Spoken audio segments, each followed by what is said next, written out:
Hello friends, कैसे हो आप सब। मैं हूं अंजू दही आपके साथ। लास्ट क्लास में हमने जो है हिंदी पेडागोजी का टॉपिक स्टार्ट किया था, उसी को कंटिन्यू करेंगे। लास्ट क्लास में हमने जो टॉपिक स्टार्ट किया था, टॉपिक हमारा था जो मल्टीलिंगुअलिज्म है, उसके कारण जो क्लासरूम में क्या क्या जो है चैलेंजेस को फेस करना पड़ता है टीचर्स को, उसी को कंटिन्यू करते हैं। तो आइए स्टार्ट करते हैं। भाषा शिक्षण वाली कक्ष में या फिर कक्षा में भाषा शिक्षण की जो चुनौतियां हैं वो कौन कौन सी है वो हम देखेंगे। तो आइए स्टार्ट करते हैं। फर्स्ट हमारा जो पॉइंट है, क्या कहता है, जो क्षेत्रीय भाषाओं का छात्रों पर प्रभाव, यानी कि जो रीजनल जो लैंग्वेजेस होती हैं उनका किस पर जो है इफेक्ट पड़ता है, स्टूडेंट्स पर डेफिनेटली पड़ता है। क्योंकि जब जो है बच्चा जिस भी एरिया में बड़ा होता है, उसका जो डेवलपमेंट है होता है, ग्रो अप करता है जिस भी सोसाइटी में, तो उस सोसाइटी की जो लैंग्वेज होगी बच्चे पर उसका इफेक्ट होगा। बच्चा उसी जो है लैंग्वेज को क्या है प्रेफर करेगा पढ़ने के लिए, या फिर जो है किसी भी जो है काम को करने के लिए जिसमें जो है उसको एक लैंग्वेज की ज़रूरत है, क्योंकि उसने वो जो लैंग्वेज है बचपन से सुनी है, बचपन से ग्रैब की है। तो उसके लिए वो लैंग्वेज क्या है आसान होगी, जिस जो है लैंग्वेज को सुनते हुए वो बड़ा हुआ है। भारत एक जो बहुभाषिक देश है, यहाँ के लगभग हर क्षेत्र की भाषा में क्या है डिफरेंस है, डेफिनेटली है। क्योंकि हर एरिया में, हर शहर में हमारी जो लैंग्वेज है वो क्या है, हमारे इंडिया में, भारत में अलग है। और छात्रों पर जो है क्षेत्रीय भाषाओं का प्रभाव स्पष्ट देखा जा सकता है, डेफिनेटली देखा जा सकता है। जिस भी एरिया से जो है लर्नर्स बिलोंग करते हैं, उस एरिया की लैंग्वेज का लर्नर्स पर इफेक्ट होता है, क्योंकि बच्चा उसी को सुनते हुए बड़ा हुआ है। तो उसको जो है उस लैंग्वेज में पढ़ना, या फिर जो है लैंग्वेज से रिलेटेड जो भी उसको ज़रूरत होती है, वो अपनी जो है रीजनल लैंग्वेज को प्रेफर करता है, उसको वो आसान लगती है। अब टीचर के लिए ये जो क्षेत्रीय भाषा है कैसे चैलेंज बन जाती है, जब बच्चा जिस लैंग्वेज को सुनते हुए बड़ा हुआ है, अब टीचर उसको किसी दूसरे लैंग्वेज में पढ़ा रहा है, टीच कर रहा है, तो बच्चे को वो टीचर की जो समझाई गई बात है या फिर जो है एक्सप्लेनेशन है समझ नहीं आती है, क्योंकि जो बच्चे की रीजनल लैंग्वेज है वो अलग रही है। बच्चे के दिमाग में कहीं ना कहीं ये रहता है कि जो टीचर लैंग्वेज यूज़ कर रहा है वो क्या है डिफ़िकल्ट है, और जो मेरी लैंग्वेज है वो क्या है ईजी है। तो इस कारण एक टीचर के लिए एक चैलेंज बन जाता है कि कैसे वो अपनी बात उस बच्चे को समझाए जिसकी लैंग्वेज पहले अलग रही है, या फिर जिसकी जो ग्रो अप के टाइम लैंग्वेज अलग थी। सेकंड पॉइंट हमारा आता है संसाधनों के अभाव की चुनौती। देखिए, जो रिसोर्सेज हैं वो हमारे स्कूलों में क्या है, जिस अकॉर्डिंग ज़रूरत होती है उस अकॉर्डिंग क्या है कम होते हैं। फॉर एग्जाम्पल, आप जो है आज का ही जो है एग्जाम्पल ले लीजिए। कोरोना वायरस का जो है समय चला हुआ है, कोविड-19 का। तो इस टाइम क्या है, क्लासेस जो है पॉसिबल नहीं है स्कूलों में फिजिबल जो है क्लासेस ले पाना, क्योंकि जो है वायरस का फैलने का खतरा है। तो इस टाइम क्लासेस को कैसे जो है कंडक्ट किया जाए, अब सवाल ये है। ये जो है पॉसिबिलिटी है कि बस ऑनलाइन क्लासेस ही क्या है कंडक्ट की जा सकती है, लेकिन जो है हर स्कूल के पास, यहाँ पर जो है स्कूलों की बात होगी तो हम जो है गवर्नमेंट स्कूलों की बात करेंगे अपने जो है एग्ज़ाम के अकॉर्डिंग, या फिर जो है उसी को ध्यान में रखते हुए, क्योंकि जो है प्राइवेट स्कूल हमारे होते हैं उनके पास क्या है रिसोर्सेज फुल होते हैं। लेकिन बात हम यहाँ पर गवर्नमेंट स्कूलों की कर रहे हैं, तो वहाँ पर क्या है रिसोर्सेज अवेलेबल नहीं होते हैं। और फिलहाल की बात करें तो सभी जो है स्कूल मैक्सिमम, सभी की बात छोड़िए, जो मैक्सिमम स्कूल है ऑनलाइन क्लासेस जो है नहीं कंडक्ट करा सकते, क्योंकि उनके पास जो है रिसोर्सेज नहीं है। तो उनके लिए इस टाइम क्या है, जो ये रिसोर्सेज की कमी है, लैक ऑफ रिसोर्सेज है, ये क्या एक चैलेंज बना हुआ है आज के टाइम। तो ये था हमारा सेकंड पॉइंट।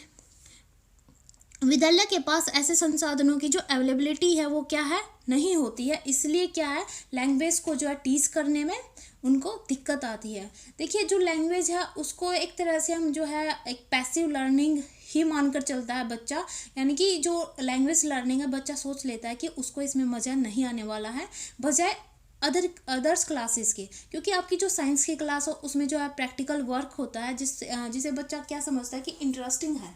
लेकिन आपकी जो लैंग्वेज की क्लास होती है उसमें बच्चे इतना इंटरेस्ट जो है नहीं ले पाते हैं। तो एक टीचर के लिए ये क्या एक तरह से चैलेंज बन जाता है कि किस तरह से वो जो है स्टूडेंट्स का जो इंटरेस्ट है क्रिएट करे। थर्ड पॉइंट हमारा आता है बच्चों में जो संप्रेषण कौशल का विकास करने की चुनौती, यानी कि जो एक टीचर के लिए एक जो है कम्युनिकेशन स्किल्स को डेवलप करना बच्चों में, लर्नर्स में क्या एक चैलेंज बन जाता है। कैसे? बच्चों में संप्रेषण कौशल का विकास करने के लिए भाषा पर नियंत्रण एवं इनमें कुशलता आवश्यक है। यानी कि अगर किसी बच्चे को अपनी जो है कम्युनिकेशन स्किल्स को जो है डेवलप करना है तो या फिर एफिशिएंट करना है, तो उसके लिए क्या है, उसको लैंग्वेज पर वर्क करना पड़ेगा। लेकिन बच्चे क्या, लर्नर्स क्या है, लैंग्वेज को इंटरेस्टिंग नहीं मानते हैं, उस पर वर्क करना नहीं चाहते हैं, उनको ये इंटरेस्टिंग सब्जेक्ट नहीं लगता है हिंदी जो हमारी लैंग्वेज है।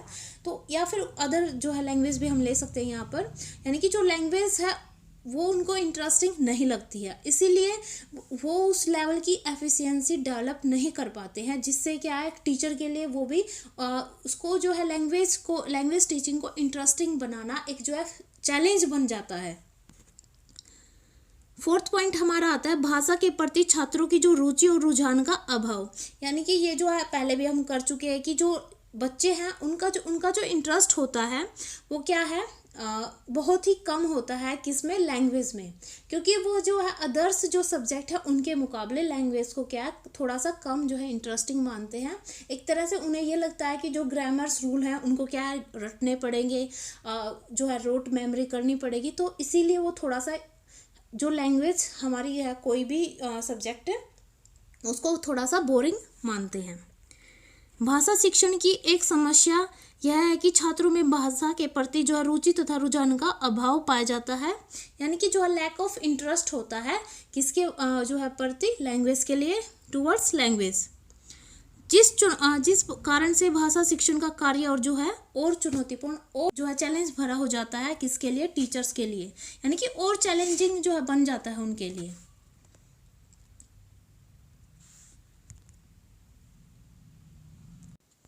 इसके बाद हमारा फिफ्थ पॉइंट आता है छात्रों में पहले सुनने, बोलने तथा लिखने के जो है कौशलों का विकास करने की चुनौती। यानी कि जो है फोर्स जो स्किल्स होती है, रीडिंग, राइटिंग, लिसनिंग, स्पीकिंग, उनको जो डेवलप करने में एक टीचर को क्या चैलेंजेस को फेस करना पड़ता है। क्षेत्रीय भाषा के प्रभाव के कारण भाषाई कौशलों पर भी इसका प्रभाव पड़ सकता है या फिर पड़ता है, डेफिनेटली पड़ता है। फॉर एग्जाम्पल एक जो है बच्चा कहाँ से, असम से बिलोंग करता है, तो वहाँ की जो रीजनल लैंग्वेज है उसका जो है इफ़ेक्ट उसके ऊपर पड़ा है, या फिर उसने जो है अपनी जो है स्टार्टिंग से ही स्टडी की है रीजनल लैंग्वेज में, या फिर सुनते हुए बड़ा हुआ है। अब जो है उसको किसी दूसरी लैंग्वेज में जो है पढ़ाया जाए, फॉर एग्जांपल अगर उसकी फैमिली जो है किसी कारण से असम से जो है दिल्ली शिफ्ट कर जाती है, तो दिल्ली आने पर उसको क्या है दूसरी जो है लैंग्वेज में पढ़ना पड़ेगा। वहाँ फॉर एग्जांपल उसको हिंदी या इंग्लिश में पढ़ना पड़ेगा, और हिंदी उसने जो है पहले नहीं सुनी है, तो उसके लिए क्या एक जो है चैलेंज बन जाता है टीचर के लिए भी और स्टूडेंट्स के लिए भी, कि वो जो है कैसे उसको जो है ग्रैब करे या फिर सीखे, क्योंकि जो उसकी लैंग्वेज है वो पहले अलग रही है। इसीलिए क्योंकि उसकी जो लैंग्वेज थी असम में जिस भी लैंग्वेज में पढ़ा था, अब फिलहाल उसको जो है हिंदी या इंग्लिश में पढ़ाया जाएगा तो उसको वो टफ लैंग्वेज लगेगी, अगर उसने जो है पहले वो लैंग्वेज नहीं सुनी है, नहीं पढ़ी है, नहीं सीखी है। तो इसलिए जो है इस तरह से जो है इफ़ेक्ट पड़ता है। नेक्स्ट हमारा पॉइंट आता है बच्चों को जो है सांस्कृतिक और सामाजिक आधार पर सुदृढ़ करने की चुनौती। यानी कि अगर एक जो बच्चे का जो सोशलाइजेशन है अगर इफ़ेक्टिवली या जो है प्रॉपर वे में नहीं होता है, तो आगे चल कर क्या उस पर इफ़ेक्ट पड़ता है। यानी कि एक वो क्या है सभ्य नागरिक या जो है एक अच्छा नागरिक जो है नहीं बन पाता है, अगर उसका जो है सोशलाइजेशन अच्छी तरह से नहीं हुआ है। तो इसीलिए जो है एक टीचर के लिए ये भी एक चैलेंज होता है कि वो जो है लर्नर्स का, स्टूडेंट्स का जो है सोशलाइजेशन इस तरीके से करे कि जो है भविष्य में वे एक अच्छे नागरिक बन पाए। यदि बच्चों का जो है सामाजिक और सांस्कृतिक आधार उनको जो है सुदृढ़ नहीं दिया जाता है, यानी कि जो है उनकी डेवलपमेंट अच्छी नहीं होती है, जो है सोशलाइजेशन अच्छा नहीं होता है, तो बच्चे जो है कभी भी एक अच्छे नागरिक या सामाजिक व्यक्ति नहीं बन पाते हैं। देखिए अगर उनका जो है ओवरऑल डेवलपमेंट नहीं होता है, सोशलाइजेशन जो है प्रॉपर वे में नहीं होता है एक टाइम में, तो उन पर जो है इफ़ेक्ट पड़ता ही पड़ता है। आगे चलकर वो एक अच्छे नागरिक नहीं बन पाते हैं, क्योंकि अगर उनका जो है सोशलाइजेशन बचपन में जो है पूर्ण तरीके से नहीं हो पाया, वो अपने आप को जो है सोसाइटी से जो है कनेक्ट नहीं कर पाए, तो आगे चलकर उनके लिए जो है प्रॉब्लम्स क्रिएट होती हैं। वो अपने आप को जो है सोसाइटी से जोड़ नहीं पाते हैं, अपने आप को जो है सोसाइटी से अलग मानते हैं, या फिर जो है सोसाइटी को अपना जो है दुश्मन समझने लगते हैं, एक तरह से मैं कहूँ तो इसीलिए एक जो टीचर के साथ साथ यहाँ पर एक सोसाइटी की भी रिस्पॉन्सिबिलिटी बनती है कि वो एक बच्चे के जो है सोशलाइजेशन में कंट्रीब्यूट करे। ये उसकी भी रिस्पॉन्सिबिलिटी है एक सोसाइटी की। नेक्स्ट हम देखते हैं भाषा संबंधी कठिनाइयों, त्रुटियों तथा विकारों को दूर करने के उपाय। फर्स्ट हमारा आता है विभिन्न ध्वनियों के उच्चारण स्थान पर स्थान बताकर उसका अभ्यास कराना। सेकंड पॉइंट हमारा आता है बालकों को जो बलागा आता है उसका जो है प्रॉपर ज्ञान देना, यानी कि जो है कहाँ पर स्ट्रेस देना है, किस जो है मतलब शब्द पर स्ट्रेस देना है और कहाँ पर जो है फ्लो में बोलना है, ये सब क्या है बच्चों को सिखाना। फॉर एग्जांपल यहाँ पर जो है राम का आप जो है उदाहरण ले सकते हैं। जैसे जो हमारा जो शब्द है राम, जिसमें हम रा पर जो है थोड़ा सा स्ट्रेस देंगे, मैं जो है फ्लो में बोलेंगे, जैसे राम। नेक्स्ट पॉइंट हमारा आता है अलप प्राण और महाप्राण ध्वनियों का जो है बोध कराना या उनकी जो है पहचान कराना। नेक्स्ट पॉइंट हमारा आता है छात्रों को जो लघु और दीर्घ अक्षरों के बारे में जो है उनको परिचित करवाना, उनका नॉलेज देना।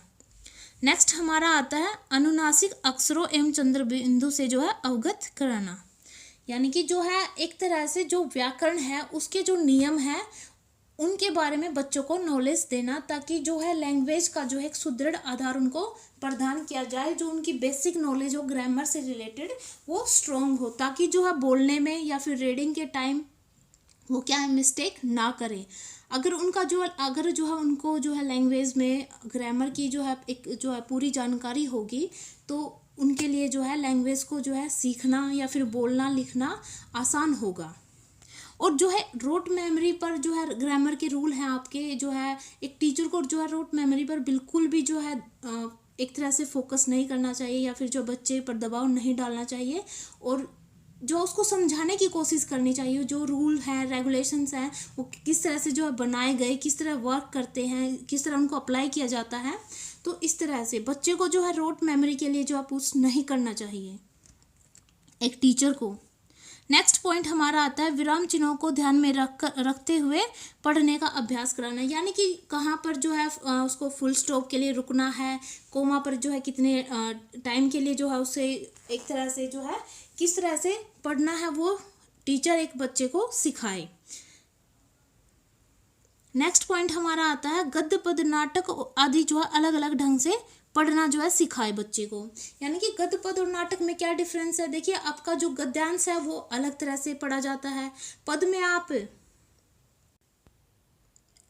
पद हमारा जो है एक लय में पढ़ा जाता है, और जो है नाटक में जो डायलॉग्स होते हैं वो अलग अलग तरह से बोले जाते हैं, यानी कि उनमें जो फ्लो होता है वो कहीं पर स्ट्रेस देना होता है, कहीं पर जो है फ्लो में बोलना होता है डायलॉग्स को।